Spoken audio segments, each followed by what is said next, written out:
Satu mania, lihat, serangga apa ini? Oh, ternyata ini adalah lebah jenis trigona atau teuweul. Yuk kita mengenal lebih dekat serangga ini bersama Satopedia.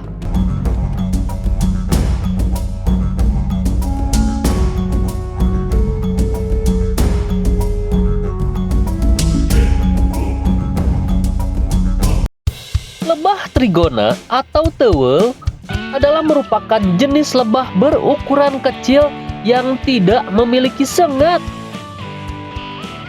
Adalah Kang Tajudin merupakan seorang pegiat pertanian yang berhasil membudidayakan 3 jenis lebah sehingga menghasilkan madu yang setiap madu memiliki ciri khasnya masing-masing. Alhamdulillah saya ditunjuk sebagai Ketua Kelompok Tani dari tahun 2010 yang bergerak di bidang pertanian, pangan, horti, ternak, dan alhamdulillah sekarang merambah ke dunia perlebahan. Itu ada 3 lebah yang saya coba dibudidayakan. Yang pertama adalah lebah apicerana yang biasa dikonsumsi madunya oleh masyarakat biasa.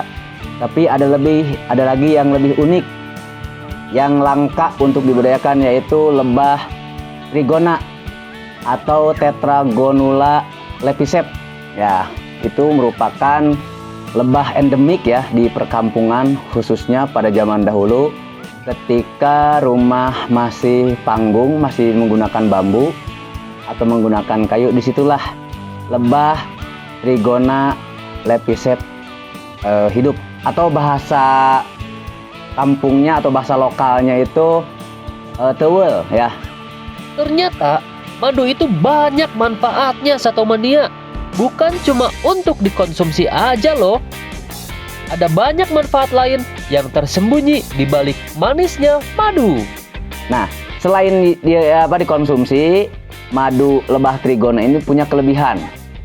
Yang pertama itu bisa dipakai maskeran wajah yang fungsinya untuk mendetok atau membuang merkuri, zat-zat yang tersisa di dalam kulit. Seperti itu, bisa ya, mendetok, bersih kulit. Nah, ini juga ada yang lebih utama, yaitu ini tetes mata.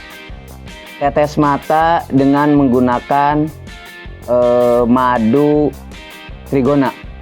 Madu trigona ini lebih bagus, alami, tanpa efek samping, tidak terlalu perih, dan alhamdulillah insya Allah menyehatkan. Dan alhamdulillah udah terbukti beberapa teman saya yang matanya agak rusak kena kotoran debu, terus pernah kena thinner juga ya, kena thinner, sama dokter udah divonis rusak matanya, tapi alhamdulillah ketika saya kasih ini sekarang sembuh total seperti biasa. Lebah hidup dengan cara mencari makan berupa sari-sari bunga di sekitar sarang mereka. Dan ternyata rasa maupun warna madu tergantung dari jenis bunga yang lebah hisap. Nah, ini ada 3 varian ya, hasil dari 3 lebah tersebut.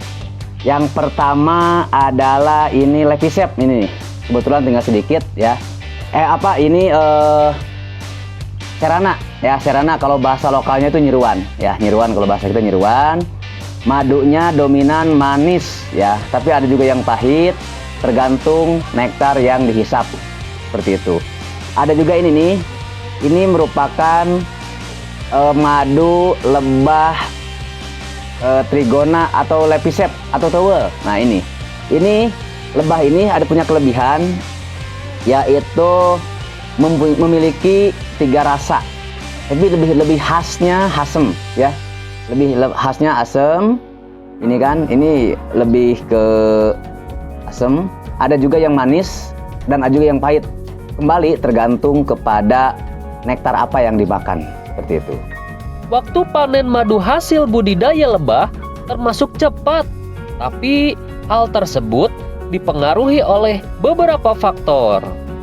Untuk masa panen itu ada beberapa faktor yang mempengaruhi itu ya. Yang pertama faktornya emang paling utama faktor dari segi vegetasi atau pakan ya. pakan yang ada itu ketika tersedia pakannya banyak, otomatis panennya pun akan lebih cepat, ya, akan lebih cepat. Gitu. Jadi bisa 2 minggu sekali, bisa 3 minggu sekali, tergantung dengan kebutuhan sebetulnya kalau madu itu, ya. Mungkin kalau lebih lama mungkin lebih bagus seperti itu. Karena apa? Karena sifat lebah itu tetap dia akan mengumpulkan makanannya, ya, mengumpulkan makanannya selagi dia ada. Nah, faktor yang kedua, jumlah koloni. Nah, koloni pun mempengaruhi, apalagi lebah pekerjanya. Ketika lebah pekerjanya banyak, koloninya banyak, otomatis yang kerjanya pun banyak, hasilnya pun cepat banyak. Lebah Trigona merupakan pekerja yang rajin loh. Di bawah kepemimpinan ratu mereka, lebah Trigona bekerja setiap hari tanpa libur, kecuali saat musim hujan ya. Yang luar biasanya, ya, lebah itu bekerja itu selagi masih ada cahaya atau misalnya masih terang, walaupun sudah maghrib dia tetap masih kerja.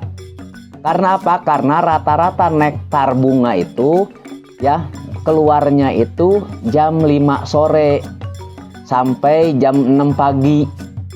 Makanya ketika lebah kerja itu jam 5 sore itu, lebah itu sibuk-sibuknya kerja, apalagi tidak hujan. Ratu lebah merupakan pemimpin tunggal pada setiap koloni.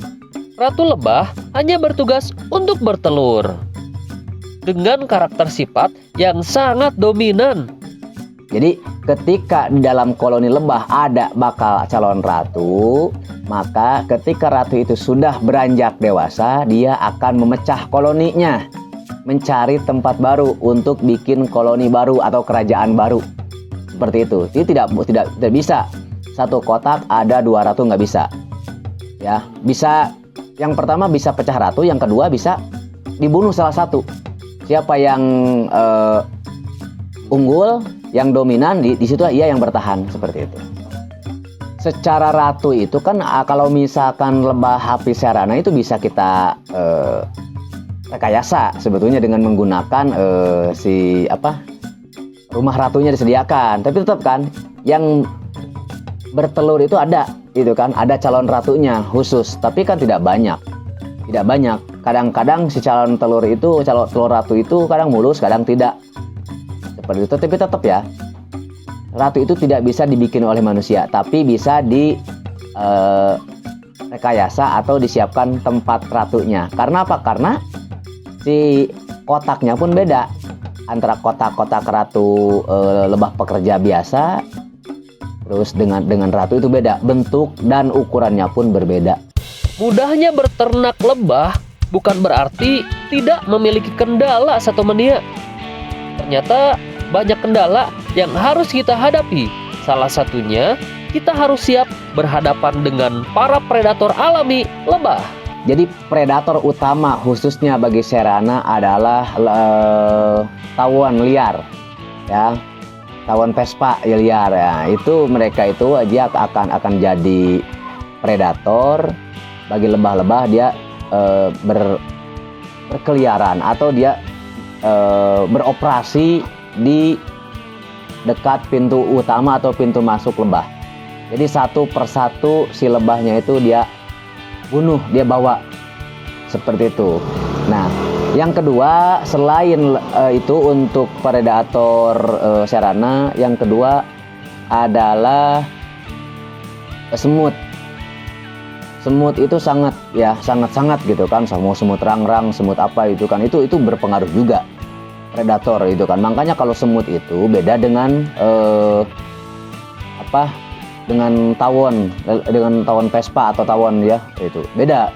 Kalau tawon cuma satu-satu, kalau semut langsung dihabisin sama telur-telurnya masuk. Nah, ketika lebah udah nggak nyaman, maka dia akan kabur, seperti itu. Nah, untuk predator seperti yang lebah-lebah kecil Trigona, yang paling bahaya itu yang pertama emang cicak, ya, cicak.